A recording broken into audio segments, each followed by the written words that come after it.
So let's take a look at the nation's vaccine rollout. 90.5% of Australians over 15 have now received at least one dose of a COVID vaccine, while more than 83% have been double dosed.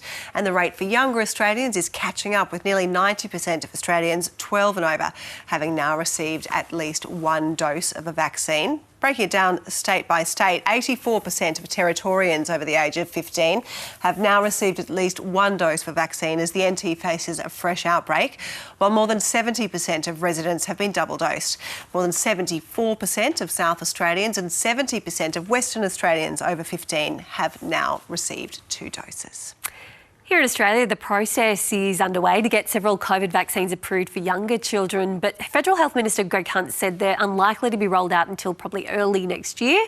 Norman Swan here, Dr. Norman Swan, he's the presenter of RN's Health Report and the ABC's Coronacast. He joins us from Sydney.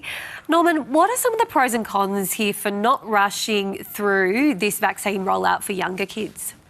Well, I think the primary issue, according to Lieutenant General Fruin, is supply. That they're not expecting the paediatric vaccine files to arrive until early next year. I think they've ordered 5 million of them. It's a third of the dose. They could actually use the existing files and dilute them further, but they're worried about error there when you're diluting to small doses. So that's a very practical reason for hanging on, although you could actually immunise using your existing supply if you were careful about dilution. I think there are quite a few paediatricians who are concerned about safety, and they're wanting to hang on to see if once you get a little bit more data from the United States and other places where the trial was anywhere between 2,000 and 4,000 children, and if you've got a 1 in 50,000 side effect, you need 50 or 100,000 kids immunised just to find out whether that's the case. It's unlikely to be the case because 12-year-olds have a much lower incidence of this heart inflammation with Pfizer than 17-year-olds. So it's likely that kids don't have a big problem at all.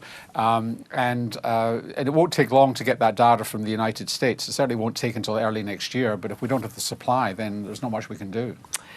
Yeah, it's interesting about possible dilution and the reason that they might not be doing that here. Just looking overseas, Norman, gosh, I'm reading a lot about cases on the rise in Europe, and I just see overnight Boris Johnson has sort of not explicitly ruled out another lockdown there.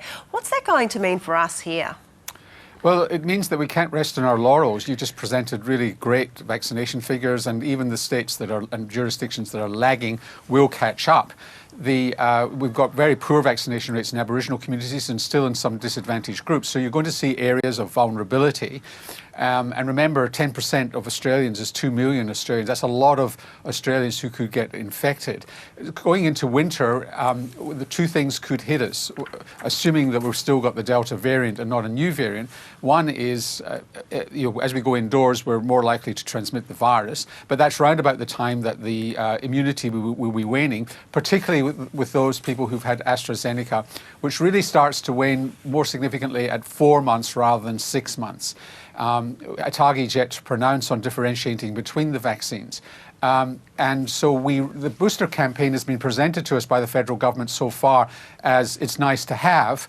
Anthony Fauci over the weekend made it clear it's not nice to have. It's actually essential if you want to, it shouldn't be mandated, but if you want to consider yourself fully vaccinated, that following the ATAGI advice at 6 months, you really do need a third dose, ideally of a different brand of vaccine to the one you had to start with. Well, we're coming into boosters, but we've been speaking this morning about the fact that while we're going on to our third shots, even looking towards the fourth shot, some developing nations haven't even had their first shot. How serious is this, Norman, that so many countries are still so early in the vaccine rollout? It's a huge issue. But the issue is that those countries need 3 doses, just like we do. And we will see a surge in Australia if we don't get onto our boosters and get the same statistics. So it means we've got to increase the supply even further to those countries. And we've not just got to do that, we've got to actually bolster their health systems so they're able to deliver the vaccines when they arrive. And that's urgent. It means for Australia, for example, considering continuing the production of AstraZeneca so that we can supply millions of doses to our neighbours. These are really important issues. Moderna is lagging in this in